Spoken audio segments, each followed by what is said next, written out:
Morandi, em declaração de líder à bancada do PCdoB, vereador Cláudio Libardi. Da tribuna. Lhe peço uma parte, vereador.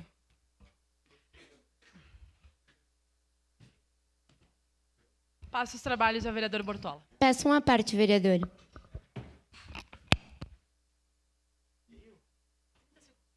Com a palavra, o vereador Cláudio Libardi, em declaração de líder. Muito obrigado, vereador Alexandre. Vereadora Andressa. Vereador Libardi, eu acho engraçado que tem vereadores aqui, e agora eu estou falando especificamente do vereador Iago e do vereador Fantinel, que dizem que não defendem bandido. Mas quando o homem comete violência, e tem sim, por mim que apodreça na cadeia, por mim que passe anos na prisão. Engraçado que dizem que não defendem bandido, mas defendem os homens que cometem crime contra as mulheres. E outra coisa, vereador Libardi, fiquei esperando aqui desde ontem os vereadores defender o bandido de estimação deles, que é o Bolsonaro, que foi preso e agora estão pianinho aqui. Cadê os bolsonaristas que historicamente defenderam o Bolsonaro? Queria ouvir, porque quem defende bandido é vocês e nós estamos aqui para defender a população e a vida. Obrigada, vereador Libardi. É sempre um prazer. Vereadora Estela Balardim. Devolvo os trabalhos para a Muito vereadora obrigado. Andressa. Eu quero iniciar pegando um detalhe sobre Questão o de exemplo ordem, presidente. Pois não, vereador Iago. O artigo 209, o inciso 2º, queria que a senhora falasse aqui para ficar mais claro para todo mundo que está nos assistindo qual é o vereador aqui que defendeu quem mata, assassina ou violenta qualquer tipo de crime contra a mulher. Senão ficou complexo, depois vai para as redes sociais, vai parecer que tem algum vereador aqui que defende vagabundo, né? Então, com certeza, aqui não, seria só para restabelecer a verdade.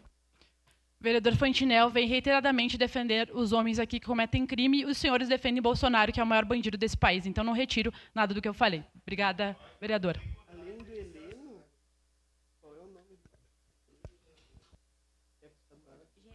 Não, Braga.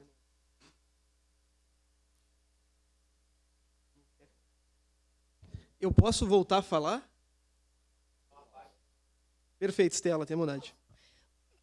Então, quero começar estabelecendo qual que é a composição atual do Senado que a gente tem. Passa dos 40% dos deputados que são de direita, não chega a 30% dos deputados que são de esquerda.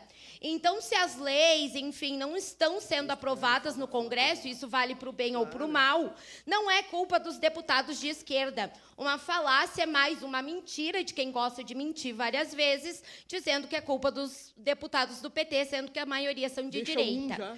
E quando a gente trata da questão da violência contra a mulher, irrita porque fala das nossas vidas, irrita porque fala diretamente daquilo que nos atinge, e não porque a gente é de esquerda, e muito, muito, muito longe de nos irritar por causa da nossa ideologia, mas sim nos incomoda porque nos amedronta. Quanto mais a gente legitima a violência contra a mulher dentro de espaços públicos como desta casa, a gente está colocando em risco a vida de todas nós. Muito obrigada. Rose, tu quer uma parte? De imediato. Eu quero dizer que o crime do feminicídio, que agora é um crime autônomo e que as pessoas são contra, alguns, ele aumentou a pena de quem mata a sua companheira, sua esposa, sua ex-namorada, enfim. Então, aumentou a pena, sim, vereador Iago, e foi uma luta das mulheres também, essa questão do feminicídio. E eu acho o seguinte, eu acho que todo mundo que comete qualquer crime, ele tem, sim, que cumprir pena, e tem que cumprir pena. Ele foi privado de sua liberdade. Isso não significa que os direitos humanos também dessas pessoas não devem ser preservados. Por exemplo, se ele estiver esvaindo em sangue, como já aconteceu, se ele estiver com braço, perna quebrada, como já aconteceu, precisa de atendimento médico, sim. E, inclusive, eu acho que o senhor pegou essa pauta da PAC, que é muito importante, e a PAC faz com que as pessoas cumpram a pena e se ressocializem. Sim. Não é conversa aí, né? Só um pouquinho. Eu sei que tem os presídios, eles têm que oferecer trabalhos ao preso, porque há uma disputa para trabalhar lá dentro, até porque isso dá remissão de pena. Então, vamos conhecer o sistema antes de falar, e não bota na nossa boca. Eu acho que todo mundo que comete crime, inclusive o ex-presidente de vocês, tem que estar preso, e aquele que tenta cortar ou fugir nas suas medidas quando está em prisão domiciliar, tem que estar preso. Todo vagabundo tem que estar preso. Obrigada. Muito obrigado, vereadora Rose Frigieri. Ia tratar de bandido. Vamos lá, né? Sempre a gente conversar. Vou começar tratando, sabe de quem, vereador Iago? Hernani Aleixo, vereador do PL, foi preso por uma relação intrínseca com o terceiro comando puro essa semana. E também vou tratar do TH Joias, da base do Cláudio Castro, que foi visto até fazendo relações sexuais com um membro do Comando Vermelho. Vou tratar também do general Heleno, que foi preso ontem. Tratar do Paulo Sérgio, que também foi preso ontem. Tratar do Jair Bolsonaro, que foi preso ontem. Mas eu queria tratar não só da prisão, vereador Ramon, mas queria tratar da incompetência.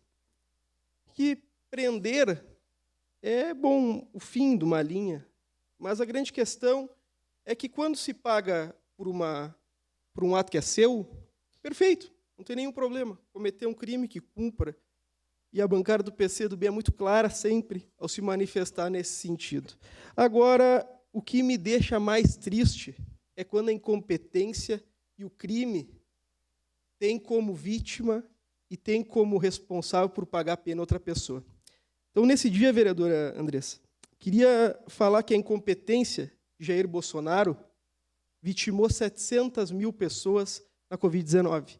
E quem pagou por essa incompetência foram as famílias do Brasil. Queria falar que a pior gestão das reservas de alimento, vereador Jack, foi paga pelos meus amigos e pelos seus amigos, que tinham que pagar R$40 5 quilos de arroz e tinham que pagar R$8 1 quilo de feijão. Queria tratar da maior gestão a favor dos empresários feita em commodities, Paim, com o maior preço de gasolina para dividir dinheiro para os acionistas da Petrobras, que quem pagou foi todo mundo da Zona Norte, seu D'Ambrosio.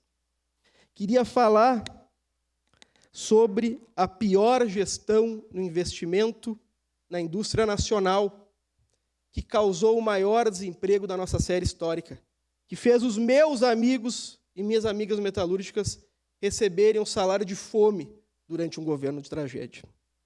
Mas queria falar que todas essas incompetências foram pagas pela população brasileira.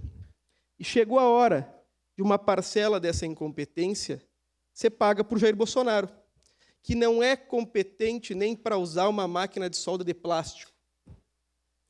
A incompetência é tamanha, capitão Ramon, que nem usar uma solda de plástico o capitão Jair Bolsonaro consegue. Então, chegou a hora de ele pagar pelos seus crimes e pelas suas incompetências na cadeia, e é assim que funciona o Estado Democrático de Direito. Mas vou tratar de outro tema, que também é de suma importância, vereador Zé D'Ambrosio.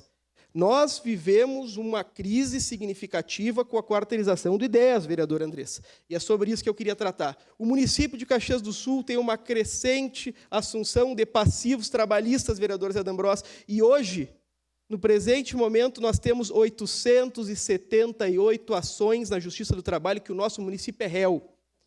E sabe o que acontece? Nessas 878 ações, são organizações que ganharam contratos, vereadora Andressa, e o município acaba por pagar algo que já pagou 2 vezes. Porque aqueles que recebem, eu não posso processar o município, aqueles que recebem acabam tomando esse dinheiro, não repassando aos trabalhadores, e nós servimos como seguradora de contratos terceirizados pela falta de fiscalização do nosso município. Próximo, por gentileza.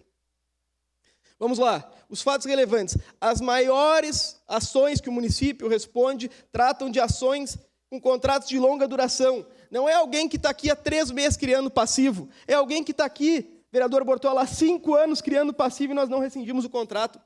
Dos 171 contratos ativos de terceirização, apenas 4 desses contratos não têm ações vinculadas. E a atuação do Tribunal de Contas aponta, por gentileza, o próximo, que nós precisamos ampliar a fiscalização, reter o pagamento e limitar os contratos com essa retenção de pagamento.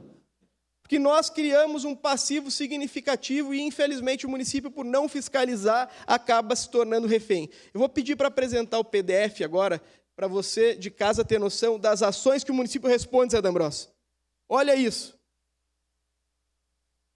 Essa aqui é a certidão eletrônica de ações do município. Dá um Ctrl+ aí para aumentar um pouco. Vamos para a primeira página. Ó. Essa aqui é a certidão dos processos que o município responde. Lá para cima, Tiago, vira ao contrário, por gentileza.